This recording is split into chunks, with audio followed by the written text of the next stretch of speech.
I wish good things to you who's watching this. I am Alexey, and we have reached already the final in one of the qualification brackets for the 2025 Carcassonne Champions League. In the second bracket of Q1, which is for winners of national championships, or national online championships rather. UK's player with screen name Lord Terrycloth will be taking Israel's Ilya or Isloun, who has already participated in the in-person World Championship this year. So expect a high-level match with maybe the slight edge for the Brit based on their previous performances and based on the current rating, and this should be pretty close. And an hour from now, we will be watching two new countries this year, Denmark and Bulgaria, with their respective highest rated players. So the game, I believe, either has started or will soon start, and we will jump right in. No, it hasn't started, so we'll be just refreshing and waiting and waiting. Hi Pichan, hi Ian.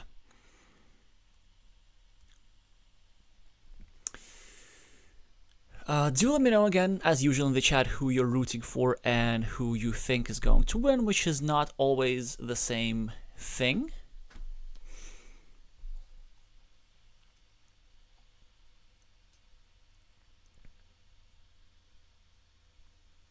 Hi Victor. Oh, thank you so much.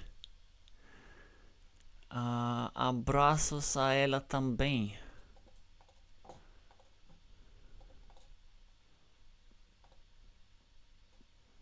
So have they started? Yes. No, they have not. Let's actually check if Ilya is even online. Yes, so, oh, by the way, when I say that this is the final of the qualification round, it does mean that whoever wins today's match is going to... Yeah, so Ilya is here, currently rated 578, so high 500s. Sure, we're going to start in a couple of minutes. Yeah, so the winner of this match, which is a best of 3 series, I'm not sure, maybe I have already mentioned that, will go on straight to the group stage of the championship and will join Rabbit Rain there, who won in a match against me earlier today. So I will have to play the so-called consolidated final. So basically to see whoever emerges on top of the loser's bracket, and then I will have to play them for a spot in the championship. And the same will happen to the loser of this match. So it will not be out of the tournament just yet. They will still have one more chance. They will need to just defeat one more person to get to the main stage. That's how double elimination works. Hi, Matt. I see we have mostly British fans here. Do let me know if you have any Israeli watching. Oh, look at this. Is somebody could make master on screen. So Lord is currently rated 698. I'm not sure if they had crossed the threshold before, the threshold of 700, but they might as well if they win this game. And so far, the position is looking very good for the British player, as they have already 8 points on the scoreboard, a couple of roads, which are of course a little bit vulnerable as Ilya draws the quadruple road tile, with some opportunities to press over here, and this is exactly what he's going to start doing. The question is, like, do you press on the bottom or on the top road? I think pressing on the top road is actually better. So there are a variety of reasons for that. I think the best move is going like this. There's several reasons, but he chooses the bottom road, which actually I think is a significant mistake. The reason why it's a significant mistake is because you see, like, the quadruple city has gone out, or the quadruple road has gone out, and there are already multiple crossroads on the board.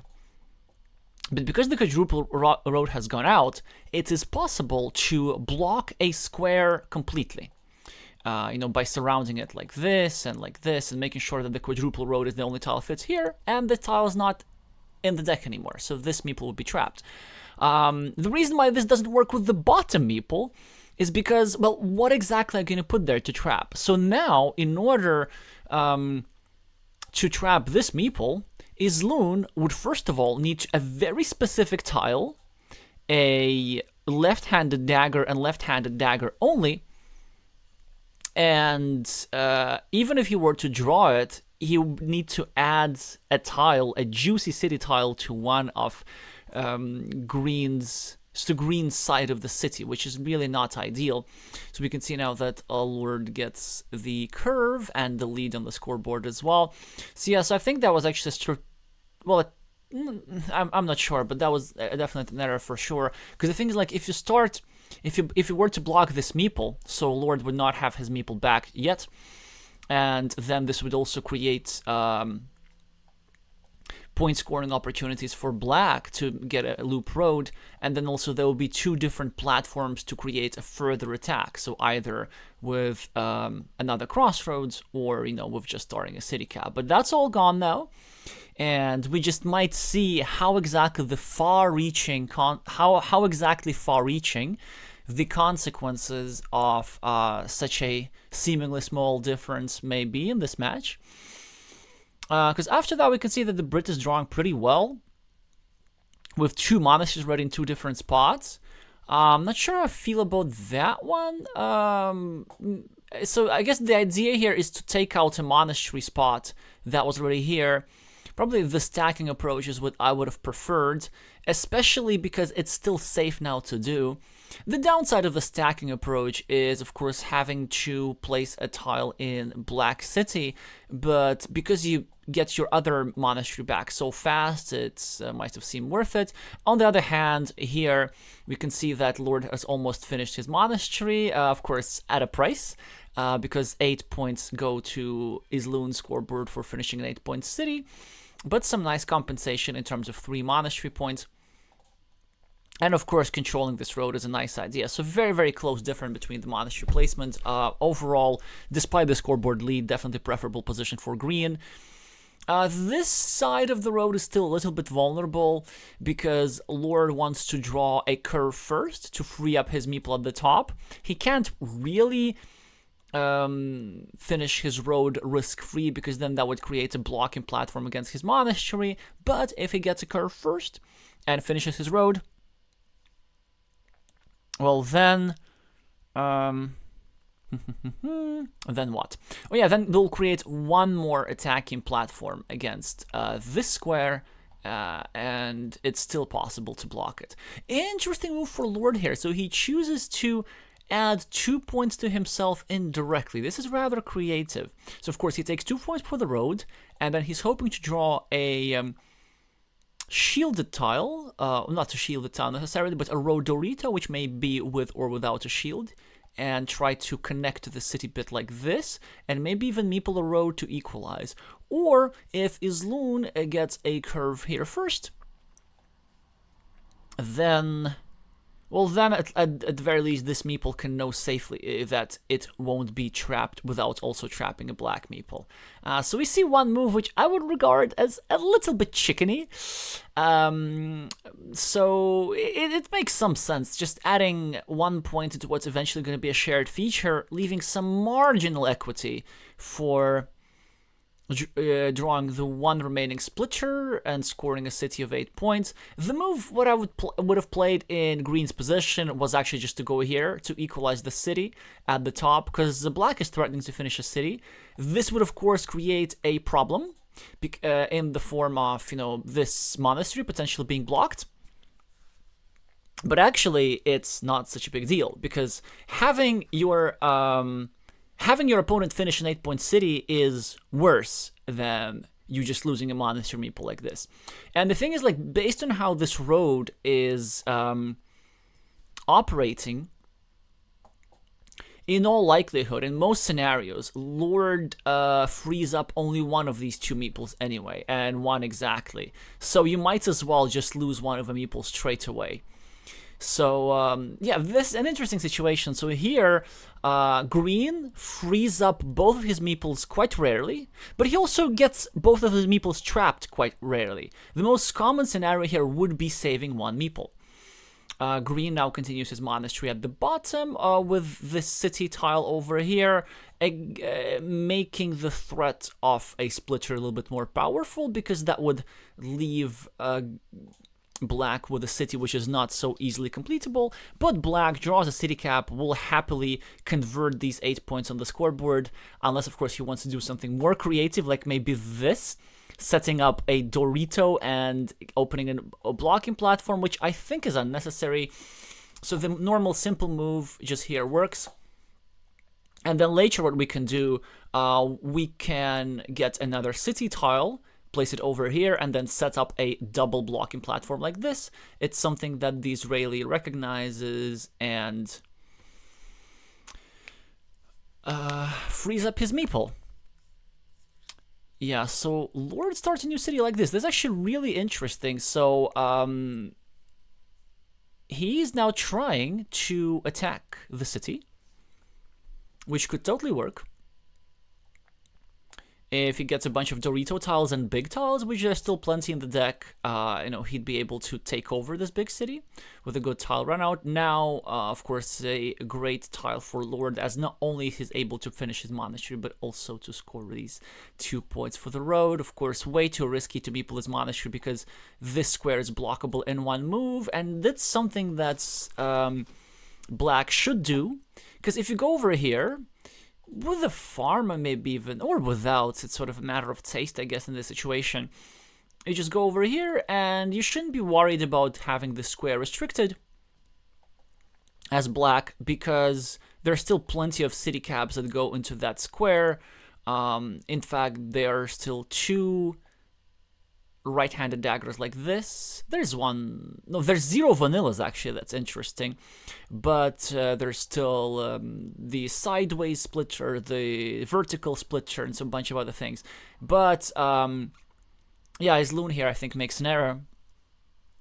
I don't see a justification for not blocking your opponent's meeple with one move. It's just yes, well, like why would you give your opponent a meeple when you can keep them without a meeple? Because now Lord here gets extra points for the farm, and this position is looking extremely good for green. So the idea of black, of course, was to meeple this new road, which makes some sense, but black also has another road, so I'm not sure about meepling another one with so many crossroads already on the table. With a different tile runner, that would be a different story. Black, of course, now realizes the purpose of the move, fulfills the purpose of the move, rather, of creating this platform for equalizing the city, which he now completely does. It's an annoying move for green, because now green needs a triple city and a triple city exactly, and he's not even guaranteed to draw it, so there are some sneaky ideas of drawing the quadruple city tile, a triple city tile, another triple city tile, and taking over this ruin whilst also blocking the square, blocking the green meeple with just 1 point, blocking the monastery with 8, and then having yourself a city for like 12 points, and also investing 2 meeples rather than 3. So that's a very nice move here from green, kind of putting pressure against black city, drawing the penultimate right-handed dagger, so running short on tiles that fit here already. Thank you, Wise Mace, for confirming that Lord Terrycloth has in fact already achieved the master title, which makes sense, but it's just not something that we witnessed. Also, as early as July. Oh, that's interesting. So it looks like they might be able to reinstate their 700+ rating. Oh, but let's see what they do with this monastery. Let's see how greedy they are or aren't. Well, the move, of course, that stands out to me, just because it's so powerful, is... Oh, okay, that also works, I guess. I was thinking about that, but I probably still like the 7-point monastery there, for a variety of reasons. First of all, it's a lot of points. Yeah, it's just a lot of points, as simple as that. It's not possible to block in one move because there's still one starting tile remaining. So if you put it over here, a curve goes here, there's still one tile, and there's still one of these guys remaining, so green can get a meeple back like this. But by simply saving the meeple, green is trying to restrict the city a little bit further, which also makes sense. But another reason why I would want a monastery in this spot is not so much because of the monastery, it's also to prevent easy field connection opportunities, such as, like going over here, dropping a farmer as black, and then connecting through the last dagger whilst also completing his city. There's, of course, this farm over here, and look, what an ambitious move here from Lord, not finishing his city at the top, but actually going for this city over here. That's really nice. In the meantime, black managed to successfully connect to the green's part of the city at the bottom, preventing any ideas of drawing a splitter and finishing an 8-point city for himself.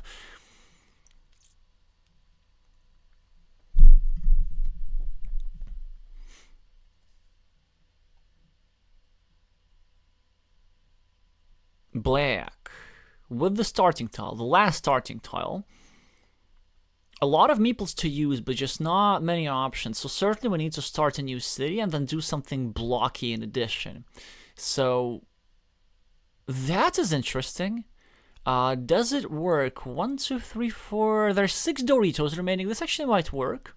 So the idea here, of course, is to finish a city with 3 Doritos rather than city caps, and then use the triple cities over here for this plan with the ruin.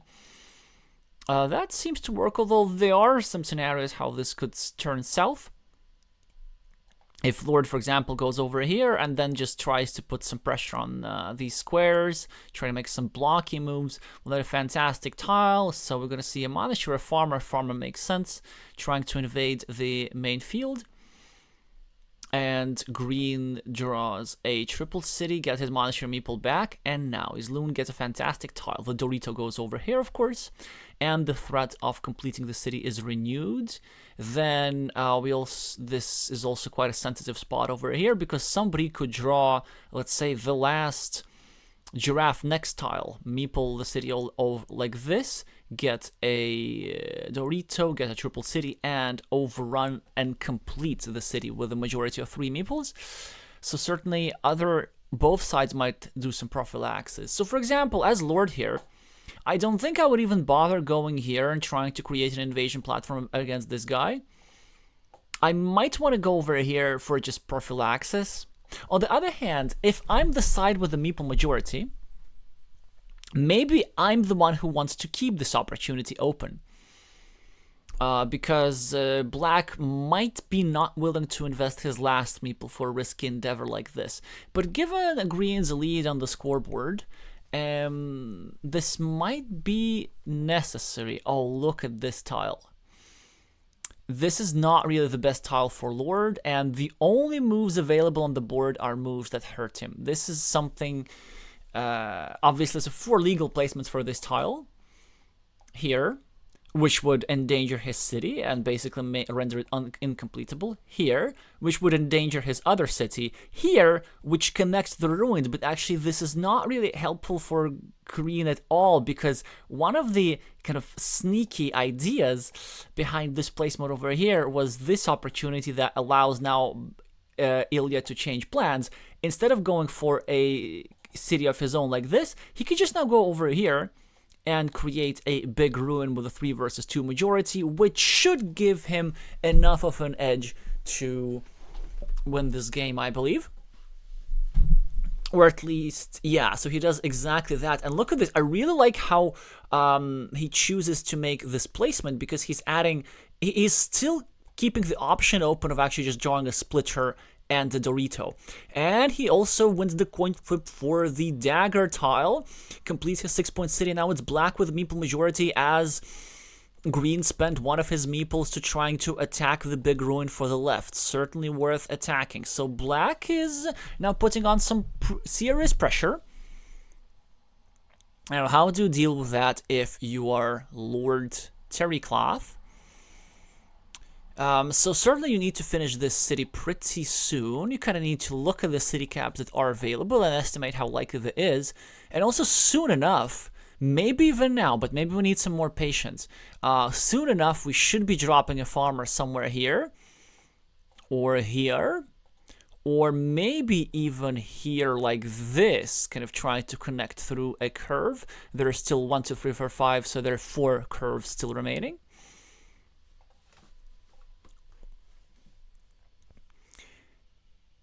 So where exactly do we place it over here? Another alternative is to actually go over here to eliminate this field connection so that black does not go over here and does not drop a farmer himself, because black now has the meeple majority.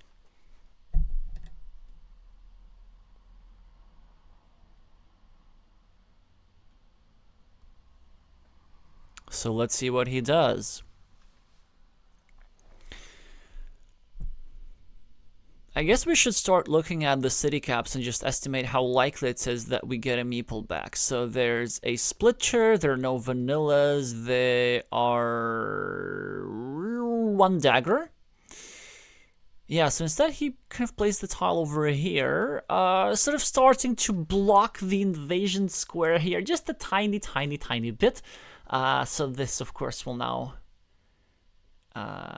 the connection at the top will be completed, so this black 6-point farmer will connect to this green 12-point farmer.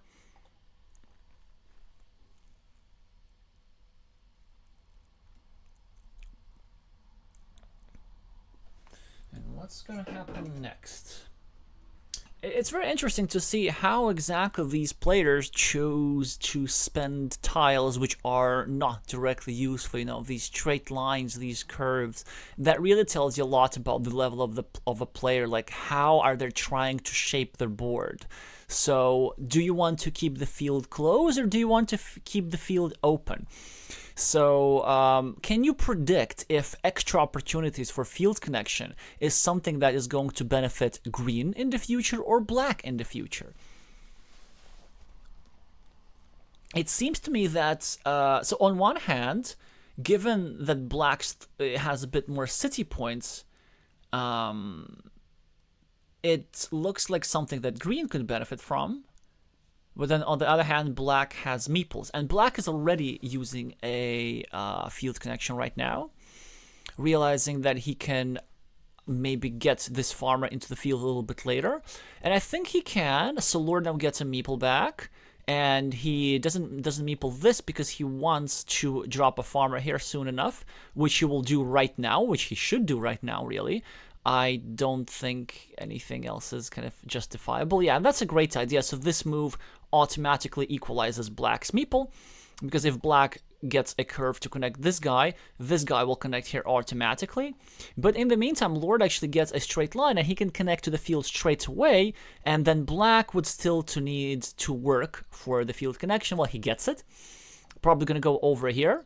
Not over here, because you don't want to leave that road empty unless you want to meeple it yourself, but then it's your last meeple, so that's a bit iffy. So maybe over here, also restricting the city cap a little bit, not allowing somebody to draw a splitter for easy points. At the bottom of the map, in the meantime, isloun managed to unify his left-handed city with the shared ruin, so currently 3-2 majority on a ginormous ruin, on a game-defining ruin rather for isloun, but still some tiles remaining in the deck for Lord to complete this connection over here, but not many tiles. 1, 2, 3, 4, 5, 6, 7, so just 1 triple city tile remaining. And as for Doritos, 1, 2, 3, 4, 5, 6, 7, 8, 2 Doritos remaining. Okay, still 3 tiles. That still is okay. Unless, of course, isloun manages to get something like this and then try to do some blocking attacks, or maybe even invade the ruin one more time. So if green connects, green's gonna have a slight edge because green has 5 points ahead on the scoreboard, but green is a bit behind in this mini battle. So 1 point city versus a 4-point road. So actually green will be just plus 2 points, and then the game could be decided by just anything. Some little 4-point city, some little 2-point road. And overall, actually, black, I would say, is now the slight favorite, because there's still one crossroad still remaining that can allow them to get a meeple back. And with the meeple, surely they can score a lot. Terry just dumps the city caps. Now it's a dangerous, dangerous tile for green, as black, I think, should go over here, add an extra point to his ruin, and then, because it's the last triple city tile, black can actually threaten to draw a Dorito before green and block this square entirely.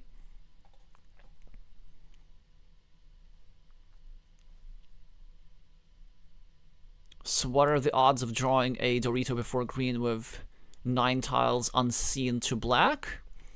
Not sure, but it should be pretty good odds. Intuition tells me around 40%, but it's something that we might check after the stream.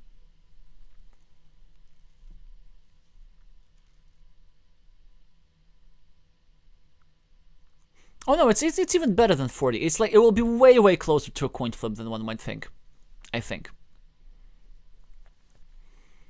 Maybe like 45.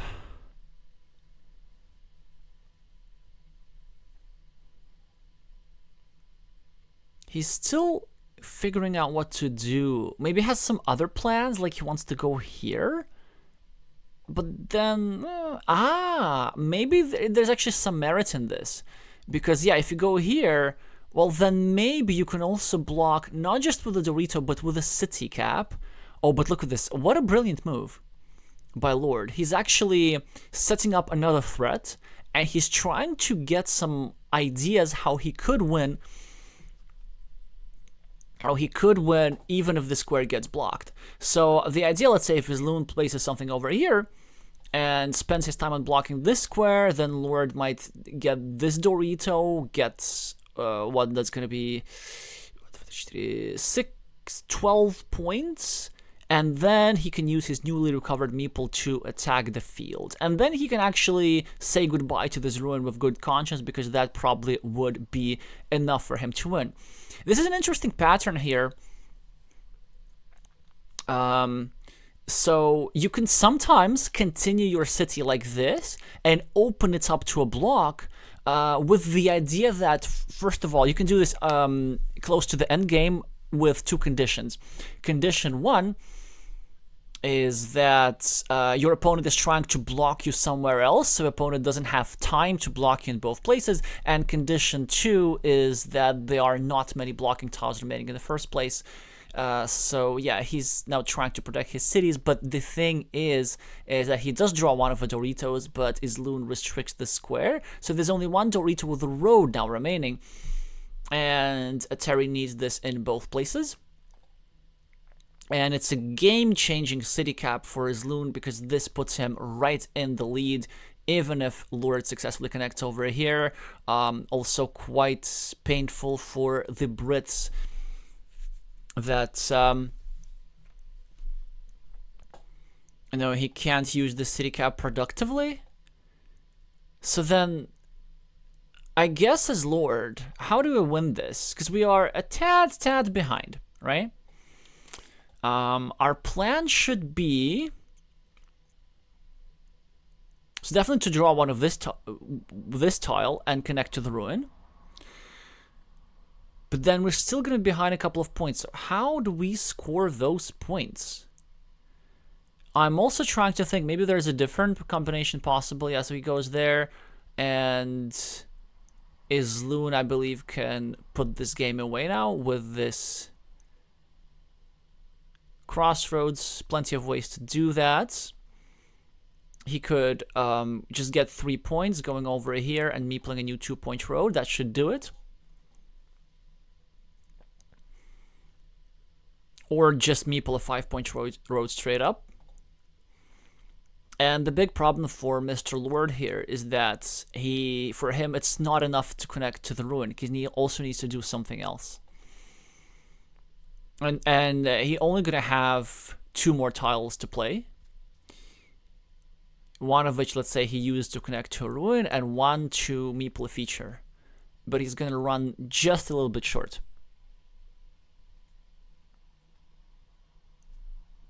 Hi Hugo, hi Crafty. Yeah, you were saying about connecting to the big farm. I thought of the idea of maybe like going over here and dropping a farmer on the outside if there's a curve remaining, but the thing with that is that the farm is worth fewer points than the ruin, so the ruin is more important. So that's why, for example, that's why Lord didn't finish his city over there. And yeah, like this was a possibility, maybe finishing his city and dropping a farmer like this and trying to connect, but it was all blockable. So this is gonna be a game decided by just a couple of points. Black is gonna win this by 2 or 3, something like this. So Lord does take advantage of the longer road, and then we are going to see. Yeah, okay, 4 points. So this means that, yeah, that's why I told you, like, about this city cap. That was the game decider, you may believe or not. So this is where the extra 4 points come from. Not only did isloun take the 4 points, but also Lord got a tile that he can't play. So that's a problem with this here situation. Now I'm also thinking, should he have meepled the city cap? Probably not, with 2 city caps remaining. Yeah, it's really tough to say. Probably not, actually. You sort of, you just leave it open and gamble, and the gamble didn't pay off. All right, so quite an exciting game. Overall, I felt like for most of the game, Lord was sort of having the better of it, both with the nicer draws with the 2 monasteries, and I think the bit more precise play, as isloun had multiple chances to block Green's road, yet Green got away with a nice farmer over here, which shouldn't have happened in the first place. But then to turn the game around, isloun found a fantastic idea of this city over here, setting up 2 threats. One is completing the city for 12 points, or 14 rather, and the other one was taking over the ruin, which is exactly what happened. That made Lord busy trying to equalize the ruin, and that's why Green could not attack the field or do something more meaningful when he needed to. So congratulations to isloun and all my Israeli fans. We're going to update the score and jump into game 2 in a second.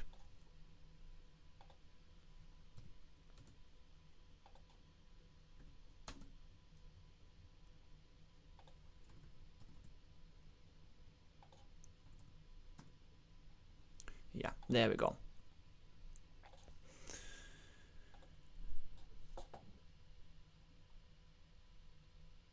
Yeah, this is a very nice avatar with an elephant. I assume that the reason for that is because the last name of this player is Slonimsky. Well, isloun is short for Ilya Slonimsky. Quite a common Russian surname. There's a composer with that name. And slon in Russian means elephant.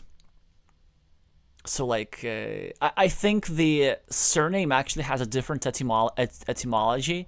I don't think it's about elephants, but just because, like, speakers of language, they notice the word for elephant, and then they sort of instantly make the connection. And I had, we had a person at school who had the last name Slonimsky, and their nickname, of course, was Slon, which means elephant. Alrighty, so the new game has started in quite a dynamic fashion, as we already have about 20 tiles played, 20 tiles exactly actually, 14 and 13 points on the scoreboard for players, and maybe a slight advantage for Green in this position, as he has 2 extra city tiles and a farmer already dropped, but it's super close to being equal. Now Black plays a move which actually I don't like strategically. Like, invading these sorts of cities is okay, but this needs to be done with less useful tiles.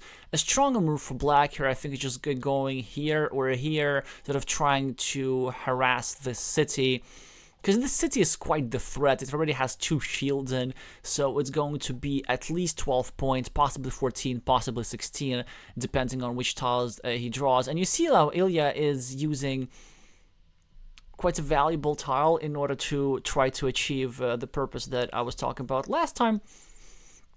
And of course, the idea of this invasion is that unless the run out is really, really lucky, like you get a bunch of Doritos straight up, which is a bit less likely given that 3 are already out, then in all likelihood green will have a platform to re-invade from here, or maybe when black invades from here, so there will be options for green.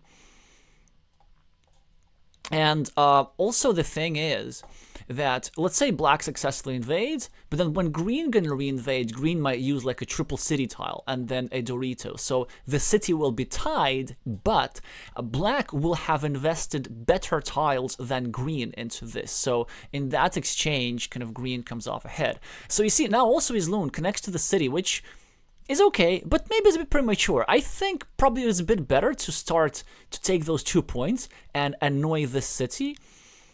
But maybe isloun instead wants to get a straight line over here. But then if you do get straight line over here, it's still possible to defend this guy. So yeah, so he indeed goes for the route for the big cities. We see how much a big city worked out for him last game.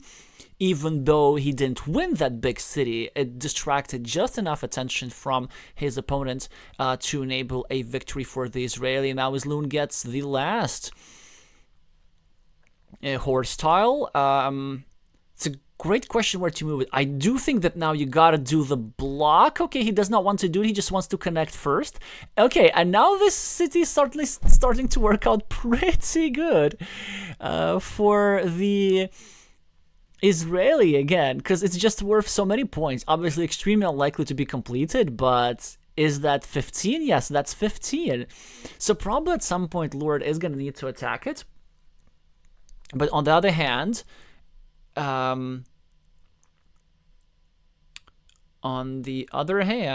maybe Lord can sneak by the completion of this city.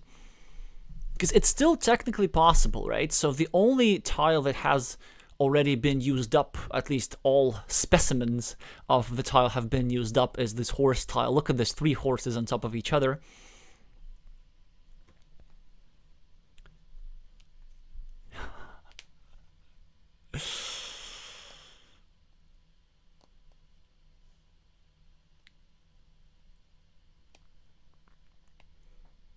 Alright, so some quick points for black, and yeah, and look at this. So Lord manages to draw a dagger tile and successfully defend this city over here. So that's why you really want to accomplish your blocks as soon as possible, and as appealing as these 6 points moves were. I mean, yeah, okay, actually, yeah, you really can't blame black for this. I think it's a good move after all, just because it makes an invasion of the city so hard. So 7 big tiles have already gone out, which means that even if, let's say, Lord's gonna spend his last meeple to go over here, which already is not that easy to do because some of the city plus road tiles he actually needs in other places, one to finish his city, another to finish his monastery.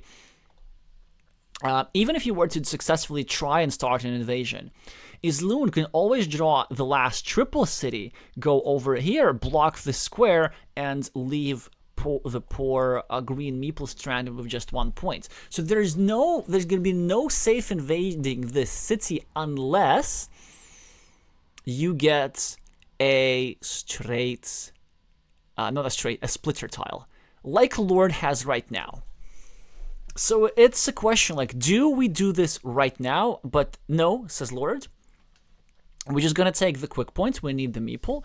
And what this move does, surprisingly, it actually helps with future city invasions, because either now or later, Lord chooses later because he goes for the quick points, as black is now trying to abuse green's monastery and also place a farm.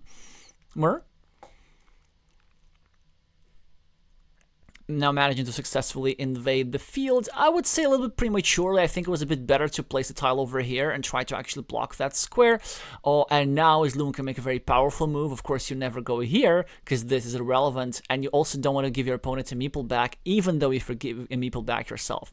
But the move here is to go over here and drop a farmer, and positionally that should be devastating for green, because this farmer would threaten connection in two places, on the left and also through green city. So either, yeah, and green is forced to let the black farmer in, and then later try to find another platform for reinvading the farm. And the farm is definitely worth reinvading. It's worth 15 points, so that is working well. Yeah, so back to this move. The reason why I like it so much is because it actually sets up a better invasion platform over here.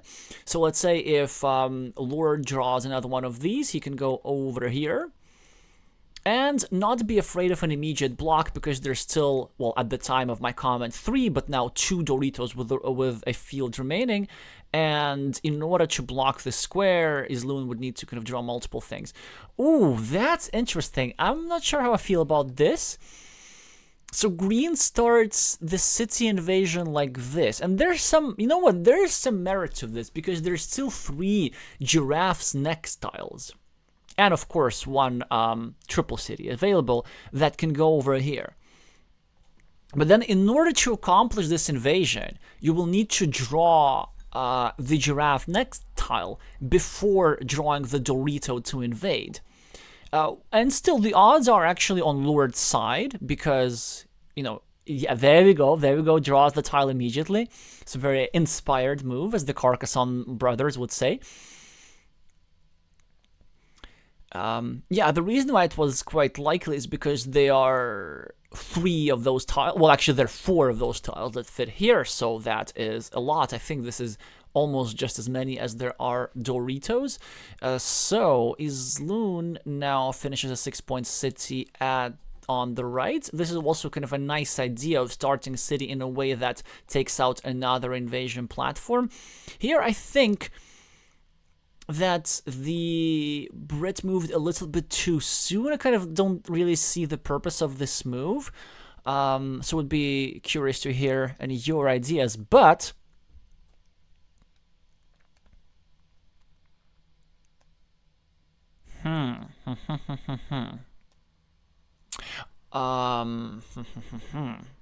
But I'm thinking that, like, if we get a useless tile, then we need to make something, a move that helps us with field connections in the future. For example, instead, maybe green should have gone over here to set up some opportunities of drawing back-to-back curves and connecting through the outside. So when you're behind on the field and you feel that you might have to attack this in the future, then it would make sense to try and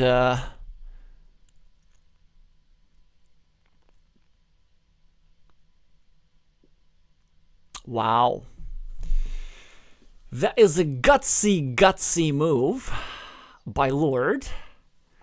Yeah, so basically my point was that you sort of need to try and like shape the board in a way that favors you, and if your opponent owns the field and if you get a useless tile, you should try and do something that at least a little bit increases your chances of invading the field in the future. But anyway, forget about that. These events are way more important. So green starts a new monastery, which is quite gutsy. You might say that maybe 3-point road is just a bit safer, but there are ideas behind this move.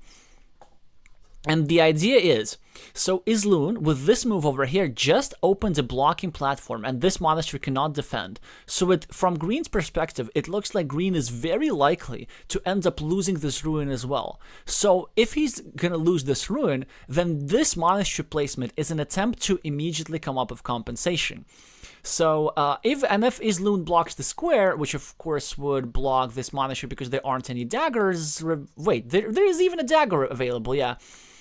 Oh, look at this, and Lord drops the last meeple to connect to a farm, so that works out. But then, Wait, are there 1, 2, 3, 4, 5? Yeah, so there's a dagger remaining that fits here, I believe. Even if his loon goes over here, which he still should, nevertheless. But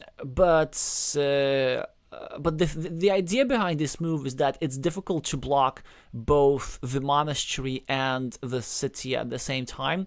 And also there are a bunch of city tiles, such as the 2 extenders and the Dorito, available for green to continue his small part of the ruin at the same time. Actually, I disagree with this move. I think a stronger move, well, I think it was played too fast. I think before you decide where to place this tile, you need to really count the tiles carefully.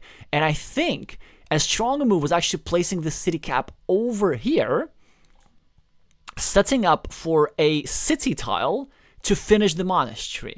So at least that's what intuition tells me. Even though, well, actually there's only 3 of those city tiles. So there's 1 of those. And there are 2 of those remaining, but then ultimately you end up with more points. Okay, no, there's still a bunch of monasteries remaining, I guess. So then this works out quite well. Okay, so Lord does get a curvy tile to connect to the field. So now the position still, of course, is advantage black. And black can easily win just by normal scoring. I think I just go over here for a 6-point monastery, just because black's ruins is so big. It is almost compensated by these 2 green monasteries, but not quite. But instead he goes for a blocking move over here, drops a farmer.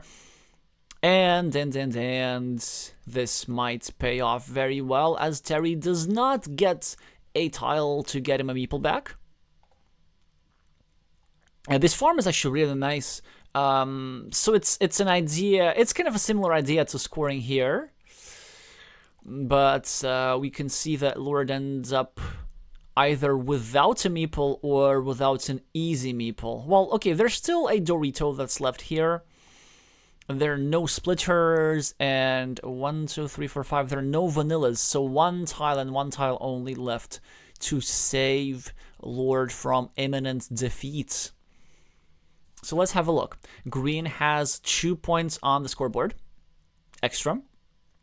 2 points in this road mini battle. That's +4. 16 for the monasteries. That's +20. Isloun has 6 for the field. This guy has 3 for the city. So that's 3-point difference. So it's +17.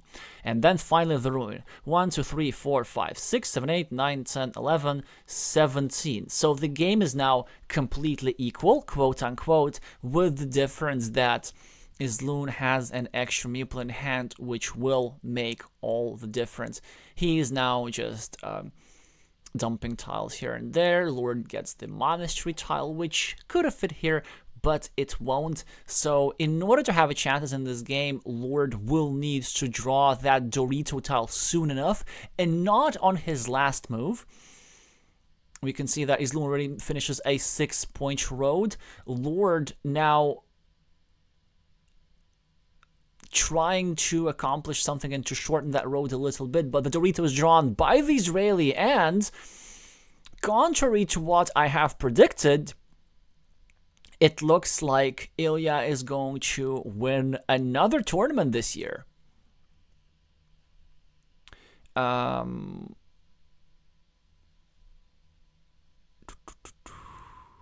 Yeah, adding also a couple of city points for the ruin, and great game. And look at this, both of these games ended up with a big city, and the city ended up being somewhat decisive. And in both of these games, the triple city tile was used in this way to set up a blocking move, except that in the first game the block did not come through, but in the second game it did come through. And then later on, managing to prevent green from getting monastery meeple back. An 8-point difference is the final result. Alrighty, that was a very quick match. So we still have 10 minutes until the start of the next match, which is unexpected. This is something that I thought this would last like way longer. Let me just connect Ilya's screen name here and correct a little bit. So probably time it is time to read the chat a little bit. That monastery is already blocked, says Wise Maze. Yeah, I actually realized that a little bit later, so I was talking about some further blocking opportunities, but when this meeple was placed, I think there was already no tile available that fits into that square, or if there was, black drew it very, very soon. No, alrighty.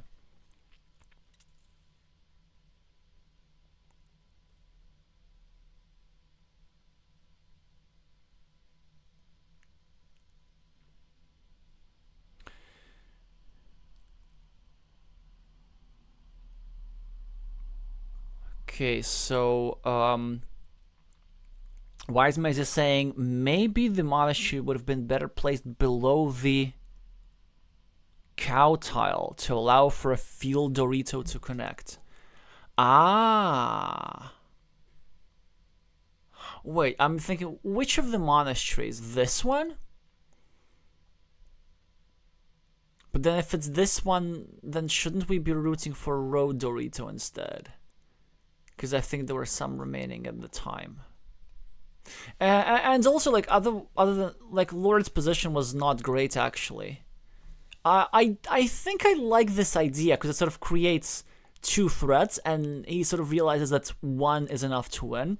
So we can even see from the scoreboard, like, if Lord connects, he probably wins. And if he finishes the monastery, then it gets close. But it's difficult to assess at the moment what are your winning chances in this situation, or in the situation where you just protect the square, where you can still get outdrawn for the tiles that fit here, or you can get blocked further.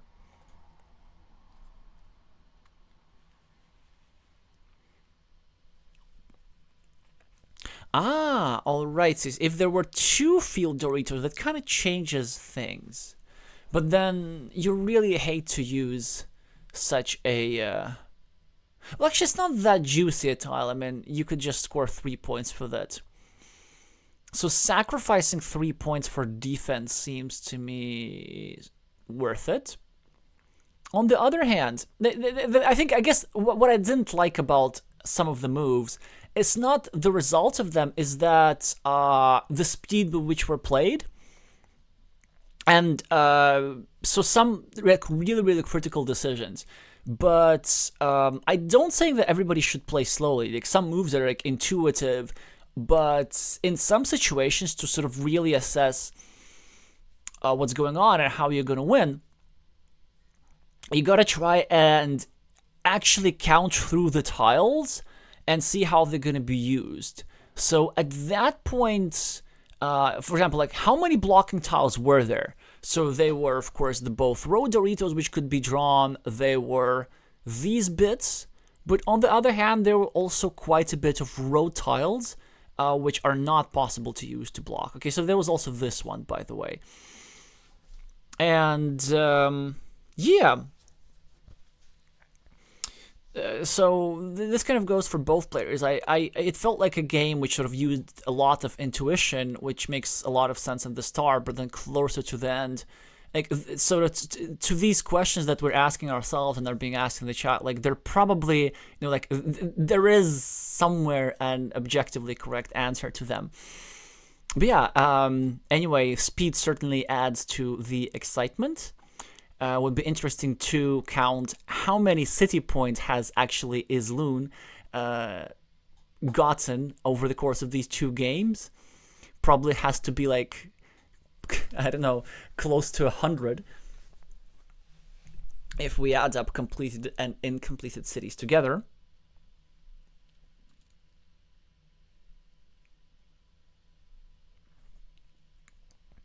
Eight out of 21 tiles to block immediately. 8 out of 21. How much do I like it? Well, that's it, just under 40%.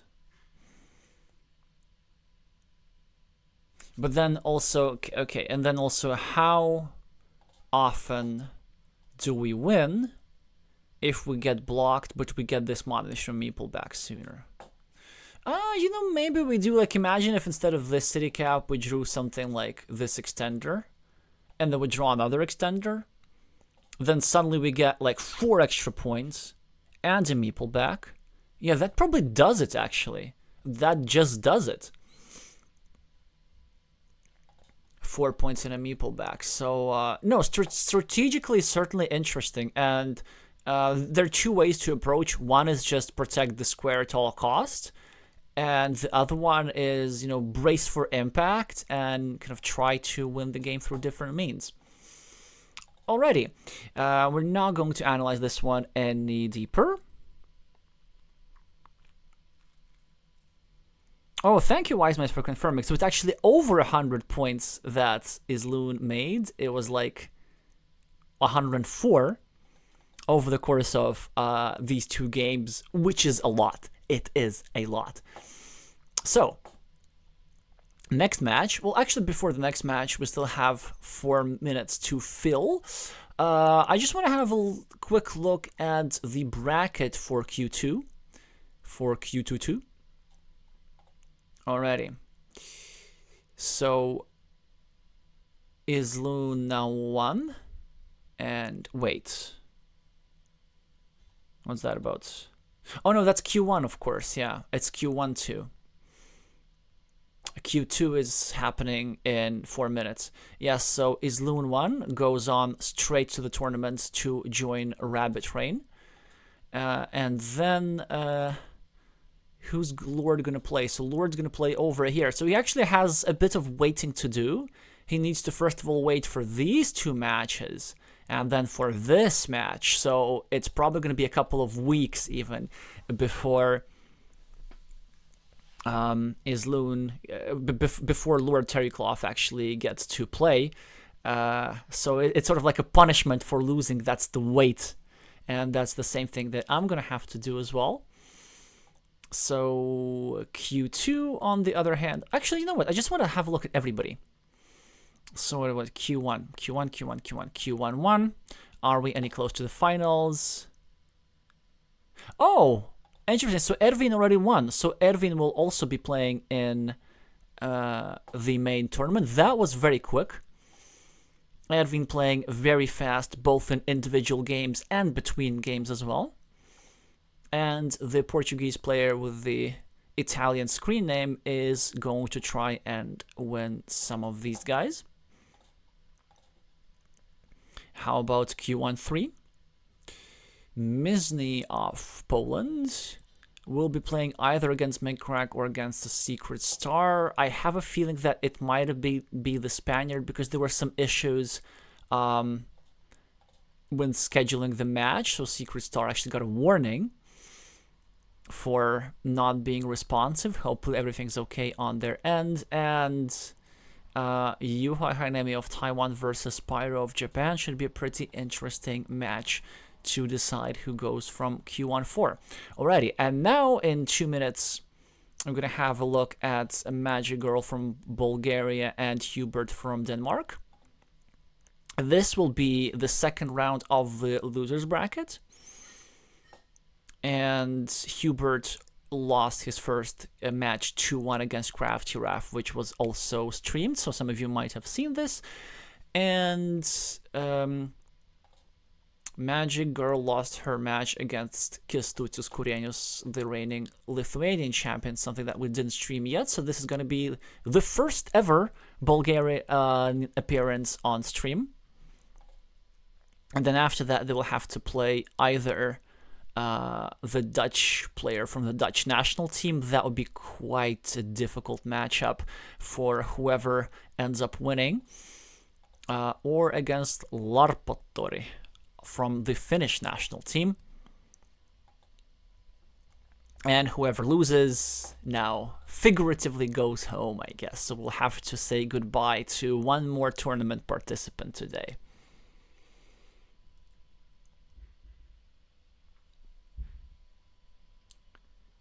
Alrighty, so we're just gonna go... Yeah, let's just close this.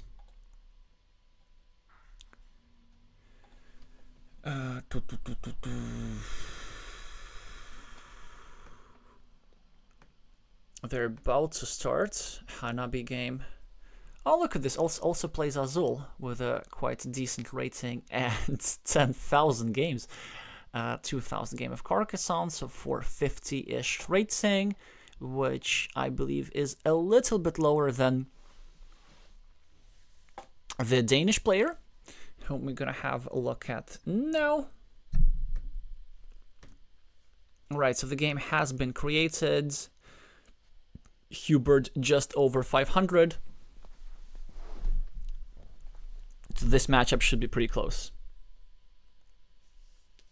Oh, thank you, Nalaheim, for confirming. I was pretty sure that Larpatori was part of the WTCOC. Yeah, but thank you for correcting me that he actually not a member of the national team. Maybe I thought so because I've played him myself a bunch of times, but these must have been casual games rather than tournament games. Yeah, and of course I would also assume that he's part of the national team because he ended up winning, well, scoring second in the national qualifier. Alrighty, wait, they have started, right? No, they have not.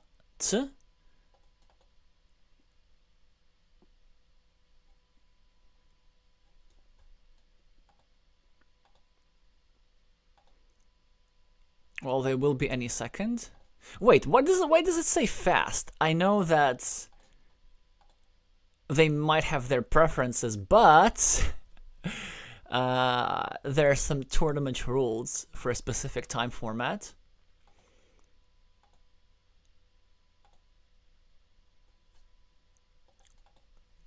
Alright, the players prefer to keep us in suspense.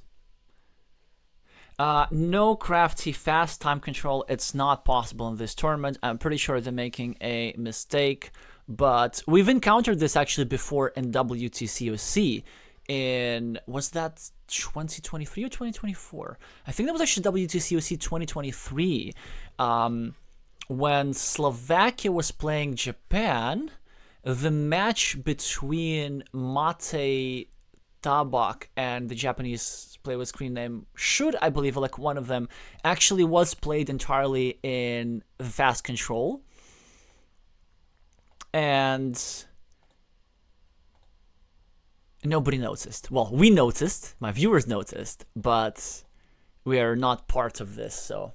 Okay, so there we have actually Zaharik. He's going to correct them. So that's very nice from the tournament organizer. Yeah, so he can actually interfere. We should just keep our mouths shut, I guess. And also slow time speed, it is a little bit easier to comment on, even if the players are playing a bit faster. Also, another thing with the fast time control, it's actually makes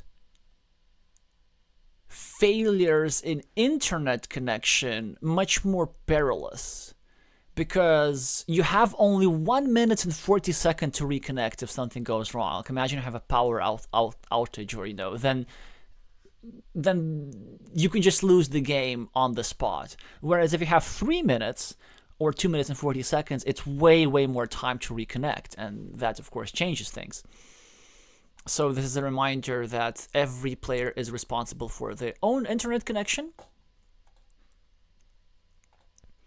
which means that if anything happens and you disconnect, well, then you just lose.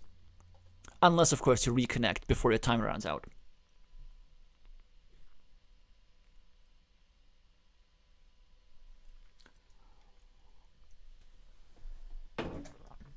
Nalaheim is saying that Larpatori has been a very active and enthusiastic player the past months, ever since you had a chat about them about the competitive scene of Carcassonne. Hi, Sergey. Okay, there we go. We have the game has started with the correct settings, and Hubert with the meeples colored like the national flag gets a road and 3 points for it. Magic Girl with green from the Bulgarian flag, this I like. That's because no white meeples are available. Gets a 4-point city. So the game starts with quick points from both sides. Continues actually to the left. That's really interesting. Kind of going the greedy route, which I would say normally is not justified. So trying to finish the city with an extra piece of road and gets immediately punished for it because no longer she can use this tile to continue the city on the left. But still, like, you gotta love the ambitious moves like this. Yeah, she ends up meepling a new city. Hubert immediately reattacks. So the game is proceeding as a fast pace, players with natural moves, and Magic Girl does take advantage of her setup, meepling this extra road piece and completing her city. So I quite often like doing stuff like this. In this particular position, I didn't, because this 3-point road was available, and that's something that Red could have taken advantage of earlier had he drawn the curve tile, so somebody takes 3 points, then trying to put pressure against the city. Then we have a monastery for both sides, 6 points extra for Magic Girl. Also, this square next to her monastery is extremely vulnerable. Hubert does not get a blocking tile just yet. He just simply gets a meeple back and develop his monastery. It's an incredibly dynamic, fast-paced game. Green defends, but not in a way which completely eliminates blocking opportunity. It is still possible to get one of the 8 remaining straight lines that fit over here and block the square entirely, but maybe she doesn't care. Maybe she just wants to score. As one of these things, you definitely like...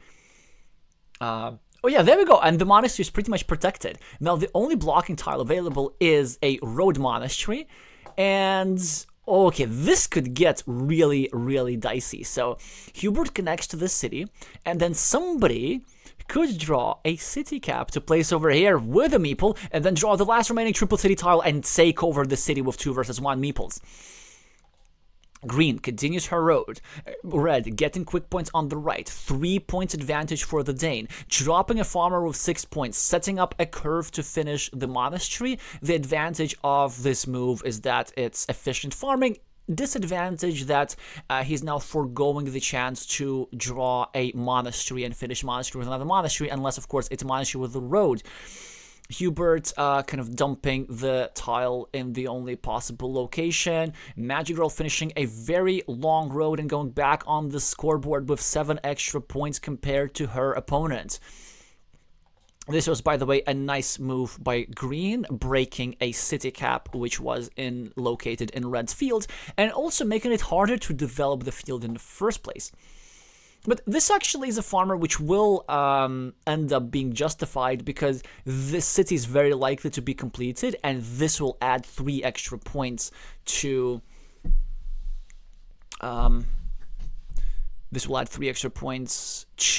Red's farmer over here. Oh, so Red's now foregoing a monastery because he's not having enough meeples. The Bulgarian now blocks the square entirely, so this guy over here has turned into a ruin. Both players are playing incredibly fast, and Hubert decides to finish that city, which kind of surprises me. Honestly, I think it was really worth going over here, trying to invade, because... there's still... well, I'm not sure if it's worth, but it would have been interesting. It would have been a content move, because there's still a splitter to bail out, and in case you're successful, you just went by so much. But Hubert decided that he needed the meeple back and the 3 points immediately. And now Magic Girl drops another farmer for 6 points herself. Now she blocks Red's monastery and Red's field as well, so it is worth 9 points. And Red has developed a nice ruin, but an evil hamster move goes for Magic Girl here. 18 points to her scoreboard, 25 extra, so an advantage for the Bulgarian for sure, but still the Dane has chances. And there's also one more reason why I prefer the city cap moves below, just because this move over here by red allowed this opportunity by green. Now some points are being taken off screen because players are making a vertical map, and I just can't keep up with their scoring. Another 3-point farmer here from the Bulgarian, but of course with the idea to already meeple a farm in advance to deal with this meeple. Now she draws the splitter, trying to equalize the city at the top. The Dane now equalized the farm at the bottom, maybe with the idea of getting a couple more squares and making a bigger farm for himself. That would be worth 12 points, potentially 15 if the city cap is being finished. The Bulgarian successfully connects to the ruin at the top. So now the Dane is experiencing meeple problems. He's trying to connect all the farms. Let's see how green deals with this with her 3 meeples. One way would be to drop a farmer herself, but a lower variance way would just simply be to maybe go here and block this meeple and basically just allow red to take over this field, because like red taking over this field is really not a big deal. Red's farm is worth 9 points, and if he connects, he'll expand it to 12. So that's a 3-point move. Like, it's not like you shouldn't be really this afraid of a 3-point move in an open situation like this. And we can see also now that green managed to successfully attack red city. Let's see if there are any Doritos that would allow her to connect. 1, 2, 3, 4, 5, 6, 7, 8. 2 of those still remaining, so absolutely worth spending a meeple on trying to invade. Hubert with a regular city cap should probably maybe dump it into the shared field. This is exactly what he does. A very nice move by the Dane. 1, 2, 3, 4, still 4 straight roads remaining that fit into that square, and that would allow a farm takeover of red. So red is anticipating that this farm is going to be his, and now it is his. And now he has an extra city cap lying here around, which potentially could give him some 7 more points. Now, the Bulgarian, she does not connect to the city over here, and instead she tries to clean off the city cap, immediately blocked by Hubert, now taking quick points.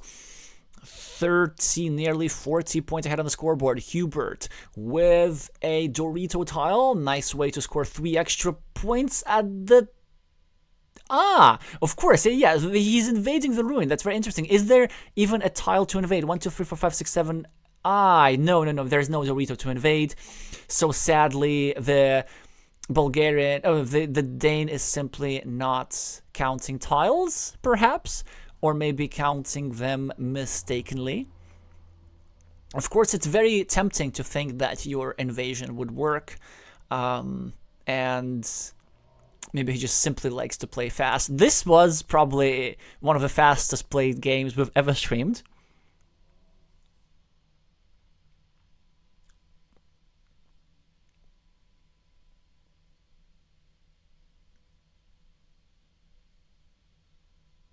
Hi Larpatori, but even... Okay, so how it is possible that we have not played? Because I still have the memory of that. I believe you, of course.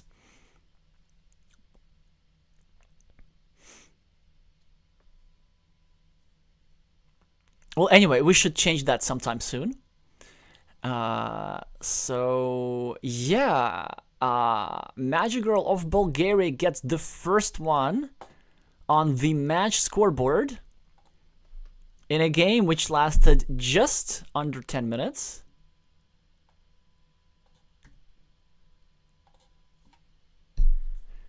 Oh no, way less than that. So 2 minutes thinking time and a 20-point advantage.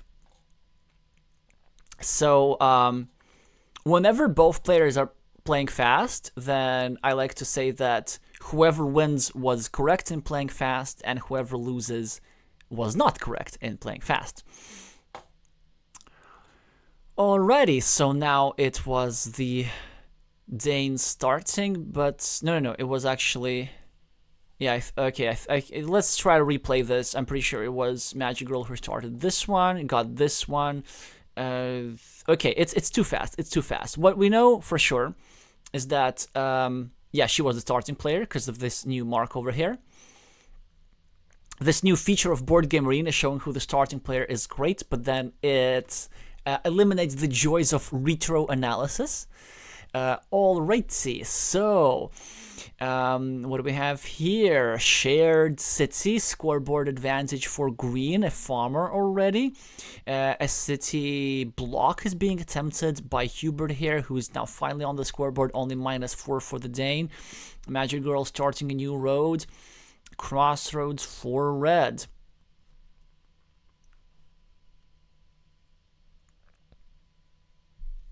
Ah, thank you, Crafty for doing some detective work. Because Hubert said GG where only the first G was capitalized, kind of, this is something that's much more likely to happen on a mobile device. Also, this thing, although it's normally unreliable, I think with these two pieces of evidence we can confirm. I have no idea then how they're able to even just move their fingers this fast. They must be some sort of pianist or an expert in embroidery or something like this for a living. I cannot move my fingers this fast, even though I'm a pianist. Alrighty, so the field is being developed by quite a little bit. Now, a fantastic 7-point monastery drawn by green to equalize the 7-point monastery drawn by red. Hubert now invading the city of Magic Girl at the expense of the integrity of his road. So let's see. Yeah, and she knows her blocks and her tile counting, so nothing fits into the square anymore. Absolutely worth the 3-point sacrifice. Now this meeple is never seeing the lights of day. With a big field like this, such a meeple advantage could prove significant. This field is worth already 9 points, and even though the short-term advantage in meeples goes to Hubert, Magic Girl is the one who has the long-term meeple advantage. Now gets 9 points for the monasteries, gets a meeple back. Now still chances to complete this 7-point monastery. Hubert invades the big city, well, the medium-sized city on the left, wants to get a couple of Doritos and try to win. Now trying to break Magic Girl City on the left. She's trying to invade there. Hubert, with a splitter tile, what do you do? Do you actually go here and try to save yourself some damage, or maybe do you try to reinvade this city later? Because even though these cities are now split, Magic Girl gets a meeple back, and she gets extra 3 field points for the city over here, and also she still has the threat of finishing this guy, so the situation is not great for the Dane and any Danish fans I may have.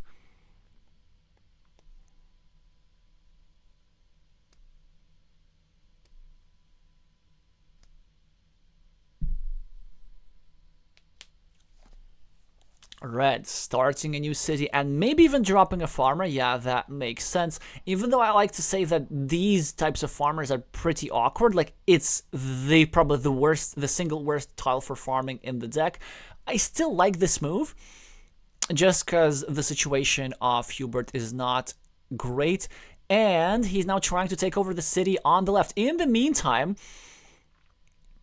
Magic Girl's really nicely covering up her city there. And look at this. She's trying to break Hubert's city and field connection by adding a tile to him. But Hubert successfully finishes the city up top. Now he's ahead. And Magic Girl sort of kind of almost blocks this square. 1, 2, 3, 4. I think maybe it was a bit safer to drop a farmer over there. Yeah, because you see, Hubert now draws the monastery anyway and scored the 2 points, so at least she would have equalized the field. So I think there was a move which was unnecessary risk for Magic Girl. Now Hubert is trying to invade at the top, so she needs to drop a farmer soon to equalize. But that is not possible with this tile. So how about we just start a new small farm somewhere there? Maybe that would be good. Because she still has a bunch of winning options. She has 3 unblockable Doritos to finish her city. That actually should do it. Or some options to win the game. And yeah, so she does drop a farmer here. Of course, it's possible to block this if you are Hubert. But not with this tile, as points need to be scored. 4 extra points on the scoreboard for the Dane, now plus 11. Magic Girl with a straight road finishes her monastery, does not meeple a new road, chooses to preserve the meeples for something else. Hubert with a straight line, probably going to drop a farmer over here, and this is exactly what he does. Yeah, and in the one game that he won in the match against Craft Giraffe, actually that was the game with a big field, and he showed some really good field vision, even sacrificing an 8-point city just to occupy an advantageous field platform. All right, the Bulgarian with a barbed wire tile chooses to take 2 quick points. I would have probably preferred to clean off this city cap for a variety of reasons. Hubert now charting to block the square. A farmer here for Magic Girl. Hubert with quick points and a fields connection. All right, so finally the city is being completed, which also will give her 3 extra points, but it could be close. 22 points for the city. Hubert is dropping even more farmers, and I think at this point she should realize that she actually doesn't have to farm anymore. She just has to, well, I guess this 6-point farmer is fine. In order for her to win, she just needs to ignore the main field. Because, yeah, and look at this, Hubert is smart. He's actually trying to connect green into the field to deny her the 6 points that she's scoring and to expand the main field a little bit. Because I think he knows that green will not be able to equalize the farm. 1, 2, 3, 4, 5, 6, 7. Well, there's still 2 curves remaining that fit into that square. But green managed to successfully connect his other meeple. Yeah, and look at this. That's why Magic Girl doesn't even bother to connect over here. So Hubert could actually let her in. I think he should. He'd be scoring a couple of extra points. And now, of course, Magic Girl can even go here and meeple a 6-point field. She does not. She'll probably do it on her last turn if she can. And she can indeed. Will she notice this spot? And she does. 6 points extra for Magic Girl scoreboard. Not scoreboard, but farm board, I guess. And despite Hubert's valiant effort on creating a big field and eating up all Green's farmers, 1, 2, 3, 4, 5, 6, 7, 8. Yeah, it's worth 24 points, but Magic Girl has these tiny fields which add up.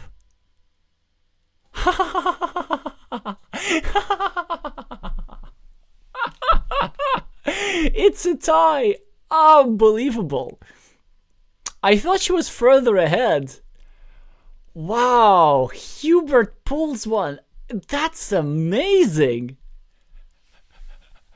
Hashtag calculated Nalaheim, that's right. Oh, did you just see that? So, I was actually going to criticize Hubert for one move. I think there was some points... well, no, I'm not going to criticize him too hard, actually. So, this move over here was, I think, a little bit questionable. What he could have done, he could have placed this tile over here to block Magic Girl's city. Then this square would be blocked and her city would not be able to be completed. So maybe that was quite important. On the other hand... using a shielded tile to connect yourself was also kind of nice, and he did end up finishing his city anyway. And then also a credit to Magic Girl for being able to drop a... to cover up the city like this and leaving very low blocking chances, which her opponent ended up not using anyway. So very, very back and forth game with big cities, big everything, monasteries, fields, just... everything you want. Maybe a bit short on roads, but let's actually have a look. Yeah, so 62 versus 55. Actually, Hubert with the more city points because of his ruin at the bottom, and only 9 versus 16 points for roads. So really, both players going out on the big features there. Anyway, we now should update the score and go for the decider, because I've been talking for so long that they probably have nearly finished. Okay, the game has started 1 minute ago, which means that there's about 30 tiles remaining to play. Okay, this is looking excellent for the Dane, as he immediately gets 2 back-to-back monasteries. And a significant advantage in this game. Well, Magic Girl is trying really hard to invade this farm. This could backfire unbelievably quickly, but it doesn't because she draws the one remaining road monastery in the deck. So she knew that, very inspired sequence of the move. Now she's going to start another 5-point monastery over here. No, instead she goes over here. I don't think that's the best move because, well, it will end up working, but it's still not the best move because she's not going to block over here. But again, great sequence. It's just, it was a really unlikely pull to get this tile plus the blocking tile and her opponent not getting a defense. Now she's also finishing her monastery in such a way that cuts off this farmer. Wow, that's actually some really nice spatial vision, but Hubert gets the quick points, and maybe his advantage on the scoreboard will be enough to make sure that he wins the game anyway. Also now this here situation is a bit precarious. With only 2 tiles remaining to finish her city. Hubert starting a new city in a very risky way, and Magic Girl immediately snatches the 8 points. Some consolation prize for Hubert that this farmer has now suddenly some prospects for development, and hey, that could actually really work out.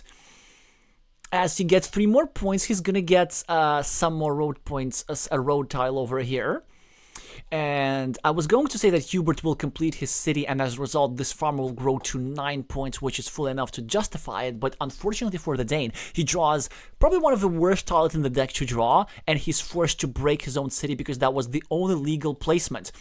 But good for him that he draws the dagger tile that Magic Girl needed over here to give her the Monastery Meeple back and to give her 2 more completed cities on the farm for some extra 6 points. 2 quick points for Bulgarian, also trying to curtail the field prospect a little bit more, and now she really needs to invade the city. Another option actually was just simply going over here and not spending a meeple. Maybe that was a bit stronger. Yeah, that was actually stronger.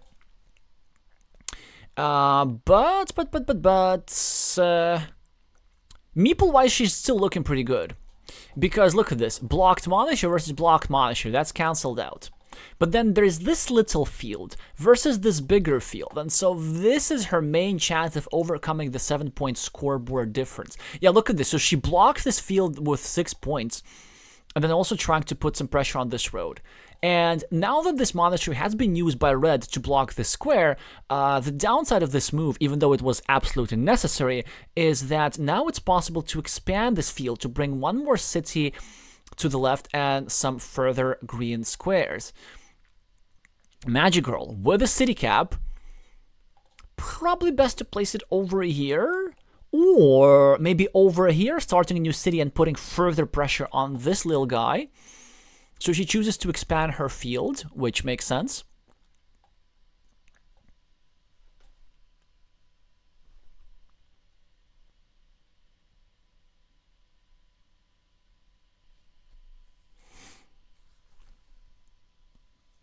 All right, Hubert with 3 quick points. Green successfully connects the 2 cities. Red now also gets quick points. Wait, no, it was the other way around. No. Red Red got both the quick points. Both the sets of 3 quick points. Now starting a new city with his last meeple off screen, which we'll fix shortly. A meeple back and another city in the field for Magic Girl. That's actually a great tile to draw, because not only will she get her No. I think that's the first major mistake of the game, yeah. Or will it end up working out? I wouldn't quite call it working out, because she's going to lose this meeple, and in exchange she's getting a 50% chance of blocking this meeple, because there's still 1 dagger remaining, if I'm not mistaken. Let's double check. Yes, there is.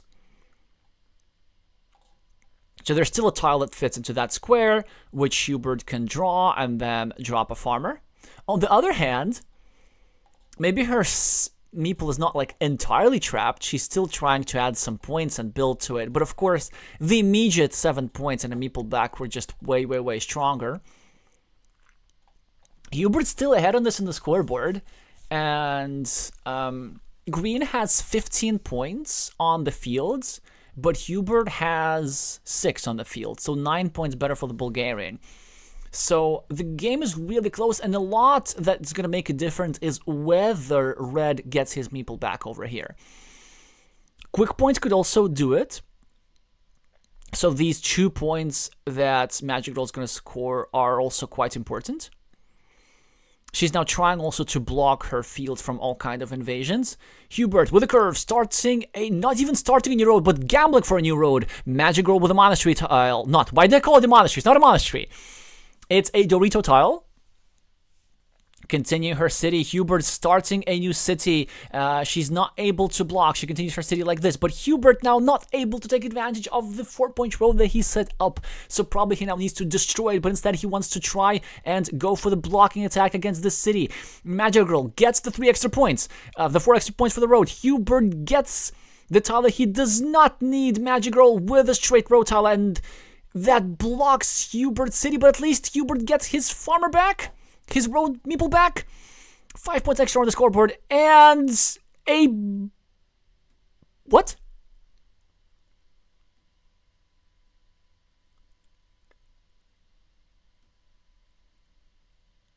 Why did Magic Girl not spend a meeple on her last move? Either to get this 6-point farm or this 6-point farm. Any of the farms.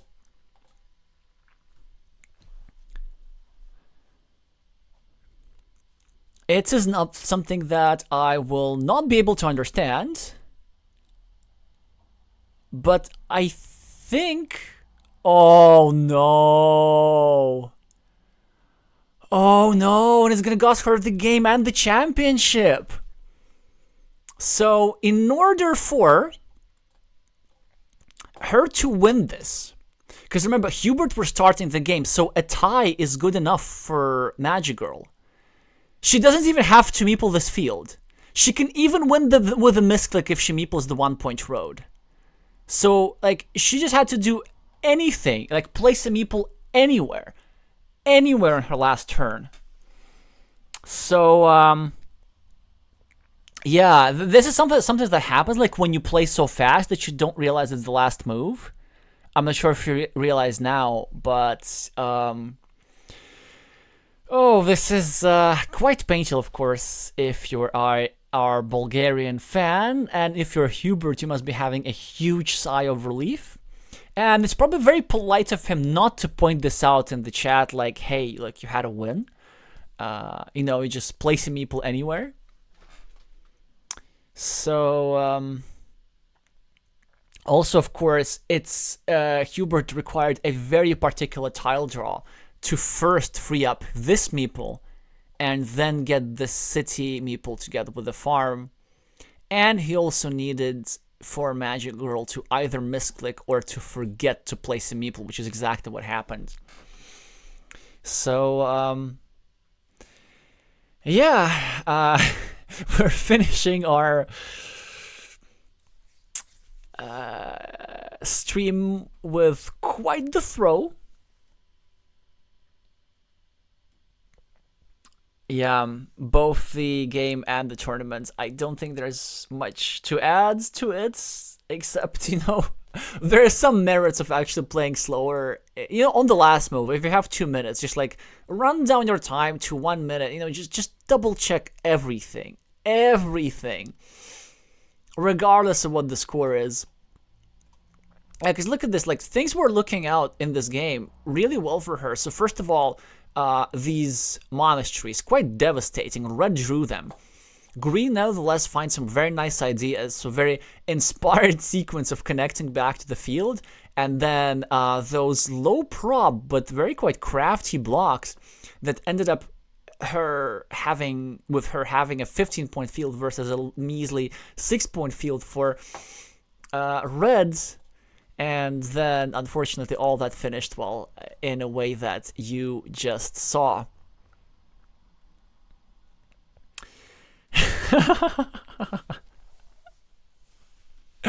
Game of Thrones. Craft Giraffe is saying, Yeah, and this one doesn't even require $1 million screenwriters. The players are doing everything by themselves. Alrighty, hopefully you found this entertaining.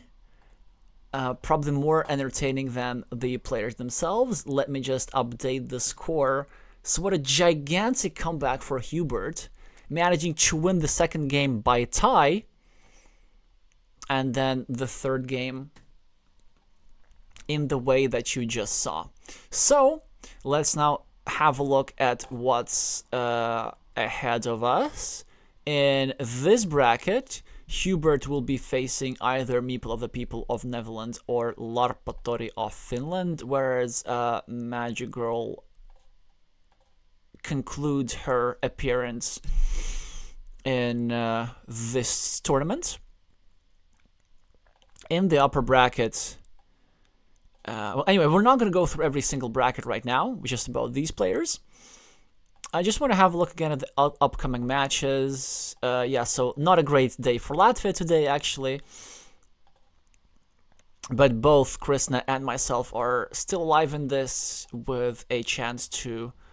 for Krishna, he will need to play 2 more matches. I will need to play 1 more match, but it's going to be a bit of a wait. So tomorrow there's Devdin versus Pavel Breen, which is an interesting match, which I will not be able to stream.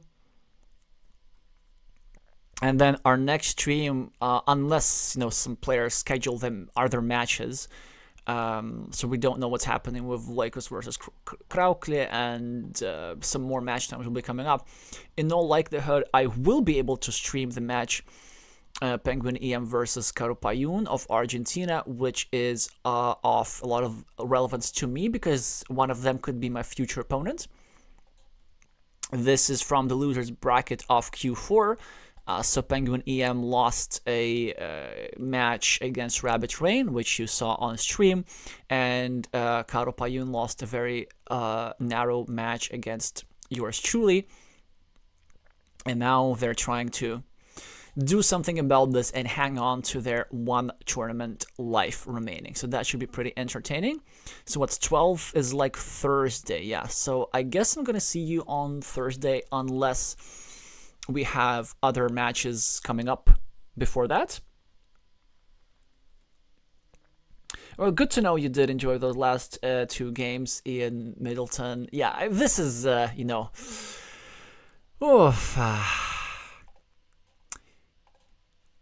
definitely quite a high-paced match. I feel like I need to calm down a little bit. Maybe go for some herbal tea or something. Recommend to you the same. So have a great evening if you're in Europe or in the Americas for that matter. And soon time to go to work if you're in East Asia. Alright, see you on Thursday. Make sure to meeple the like button before you leave. That would help the algorithm a lot. Thank you all so much for watching, and I'ma see you soon.